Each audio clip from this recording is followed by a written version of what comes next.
यह एक धार्मिक और आध्यात्मिक दृष्टिकोण वाली कहानी या उपदेश है जो भारत में यहूदियों की छिपी हुई पहचान और उनके इज़राइल वापसी अलियाह की भविष्यवाणी पर केंद्रित है।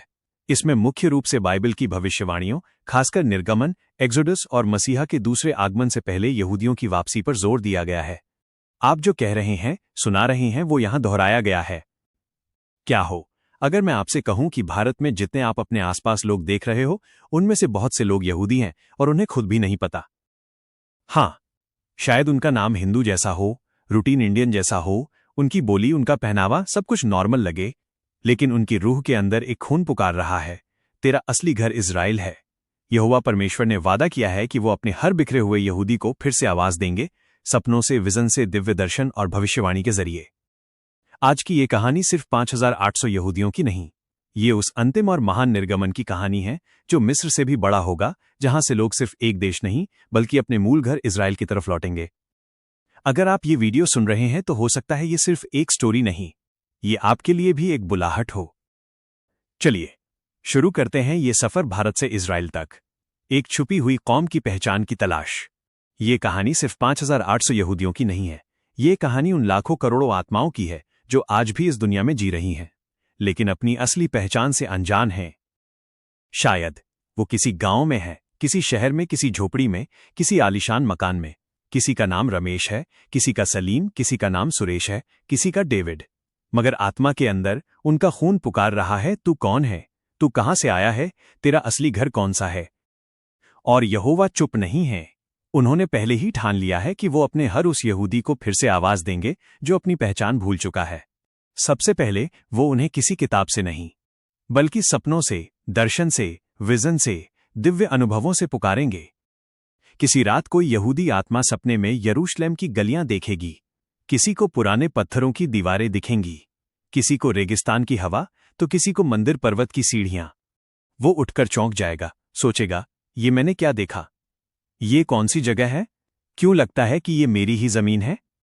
और वहीं से शुरू होगा जागरण, एक स्पिरिचुअल जागरण, जब यहोवा कहेंगे, तू सिर्फ यहां का नहीं, तेरा एक घर और भी है इज़राइल। भारत और यहूदी माइनस एक छुपा हुआ राज। अगर आज भारत में मौजूद सभी यहूदियों की सही गिनती हो जाए तो शायद हम दंग रह जाएं। सोचिए, अगर उनकी पहचान उजागर हो जाए तो शायद आधा भारत अपने सूटकेस पैक कर रहा होगा, अपना सामान बांध रहा होगा और कह रहा होगा, हम घर लौट रहे हैं, उस घर की तरफ जो हमारे पूर्वजों का था। शायद ये सुनकर लोग कहें, इतने यहूदी? अरे यहां तो जितने यहूदी हैं उतने तो हिंदू भी नहीं हैं। लोग हंसेंगे, मजाक उड़ाएंगे, पर यहोवा की योजनाएं कभी मजाक नहीं होती। ये कोई छोटी बात नहीं है, ये वही चमत्कार है जिस तरह का चमत्कार मिस्र में हुआ था जब फिरौन के जमाने में इस्राएलियों की संख्या बढ़ती ही चली गई। उसी तरह पिछले 2700 सालों में भारत की धरती पर एक खामोश चमत्कार होता रहा। लोगों ने नाम बदले, बोली बदली, रिवाज बदले, पर खून नहीं बदला, आत्मा नहीं बदली। ये सिर्फ एक साधारण निर्गमन नहीं होगा, ये कोई सामान्य एक्सोडस नहीं है, ये होगा सबसे बड़ा, सबसे अंतिम निर्गमन। जब यहोवा कहेंगे, अब लौट आओ, तुम्हारा वक्त आ गया है, मेरा वादा पूरा होने वाला है। मसीहा के आने से पहले की अंतिम पुकार, क्योंकि यहूदी अपने मूल घर वापस लौटेंगे एक बड़े मकसद से, क्योंकि उनके राजा मसीहा यीशु दूसरी बार तभी आएंगे जब यहूदी अपने देश में अपनी मिट्टी पर खड़े होकर पुकारेंगे, बारोक हबा बशेम अदोनई हालेलुया, जिसका अर्थ है, धन्य है वो जो प्रभु के नाम से आता है। ये सिर्फ एक वाक्य नहीं होगा, ये होगा एक घोषणा, एक गीत, एक आवाज जो आसमान को चीरते हुए सिंहासन तक पहुंचेगी। उस दिन यहूदी अपने देश में खड़े होकर वापसी का गीत गाएंगे और स्वर्ग जवाब देगा, अब समय आ गया है, मसीहा लौट रहा है। 2000 साल की दूरी और 1948 का चमत्कार। सोचिए, लगभग 2000 साल तक यहूदी पूरी दुनिया में बिखरे रहे। उनका अपना कोई देश नहीं था, वे परदेसी थे, मेहमानी थे, कहीं स्वीकार किए गए, कहीं ठुकरा दिए गए, कहीं सताए गए। लेकिन 14 मई 1948 को इतिहास ने करवट बदली। वो दिन जब दुनिया के नक्शे पर एक नाम फिर से लिखा गया, इज़राइल। लगभग 2700 साल बाद एक ऐसा चमत्कार हुआ जो राजनीति नहीं थी, सिर्फ यहोवा की योजना थी। और वहीं से शुरू हुआ एक नया अध्याय, वापसी का समय। भजन संहिता 118 में मसीहा की वापसी का गीत है। साल 2011 से यहूदी रब्बियों ने अपने लोगों से कहा, जब भी तुम व्यक्तिगत प्रार्थना करो, भजन संहिता 118 जरूर पढ़ो, क्योंकि ये कोई साधारण भजन नहीं, ये है मसीहा की वापसी का गीत। अब दुनिया के अलग अलग देशों में, विभिन्न भाषाओं में, विभिन्न कल्चर में पले बढ़े यहूदी चुपचाप अपने कमरों में, किसी दीवार के सामने, किसी छोटे से लैंप के नीचे भजन संहिता 118 पढ़ रहे हैं। उनकी आंखों से आंसू गिर रहे हैं। वो कह रहे हैं, प्रभु हम तैयार हैं, अब तू लौटा। और इसी के साथ एक और काम चल रहा है, अलियाह। अलियाह यानी यहूदियों की इजराइल वापसी। कोई पैसे के कारण नहीं जा रहा, कोई घूमने के लिए नहीं जा रहा। वो जा रहे हैं क्योंकि उनके अंदर से एक आवाज आ रही है, घर लौट आओ। मेरा दिल, मेरी पुकार, मेरी घोषणा।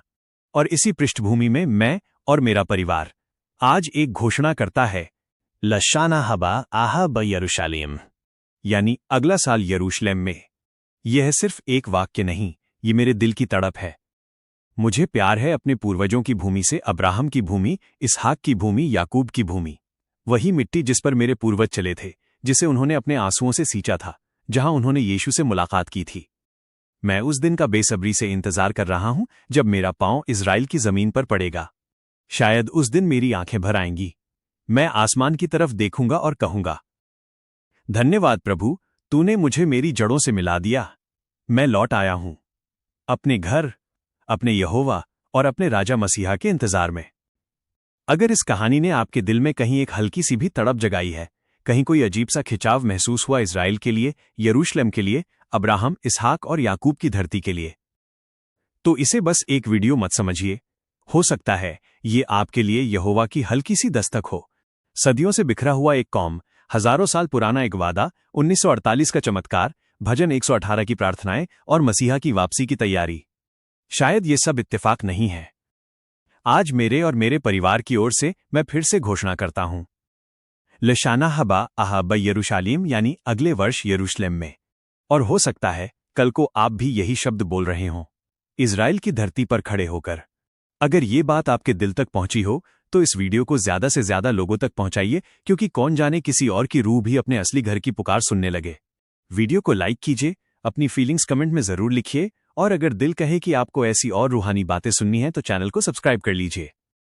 शलोम, हालेलुया, और शायद अगला साल यरूशलेम में। और ऐसे ही बाइबल की रहस्यमय बातों को समझने के लिए सब्सक्राइब करिए लाइफ ऑफ जीसस टीवी को और जुड़े रहिए। तब तक के लिए धन्यवाद।